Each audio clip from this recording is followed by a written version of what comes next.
38 on the semester 1 review. It wants to know the relative maximum and minimum of the function. So a good way to approach this would be to take the function and put it into your graphing calculator and y equals.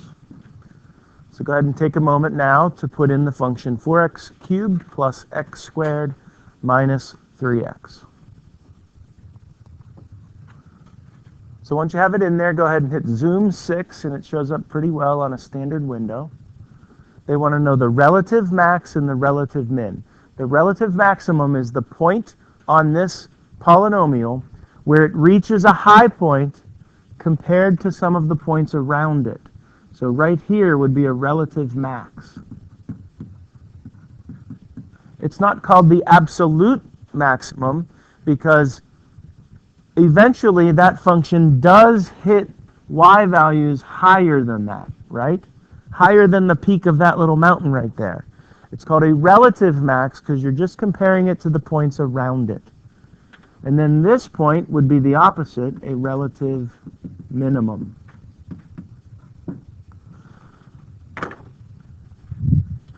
All right, so if we look at the 4 choices here, all of them say that the relative maximum is left a little bit and up a little bit, right?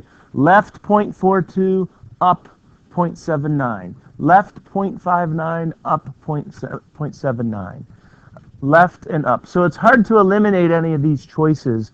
So let's just go back and go to our calculator and pinpoint exactly where that relative maximum is by going to second, calculate, that's above the trace button, and you're going to choose option 4, which is maximum.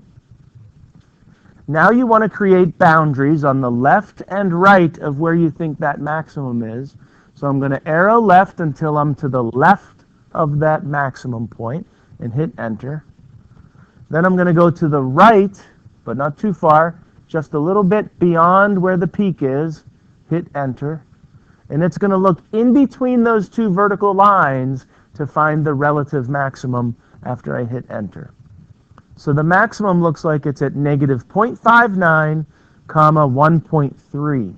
Negative 0.59, comma 1.3. That eliminates A, B, and D. So I'm pretty sure that C must be the correct answer because it's the only one with the correct relative max.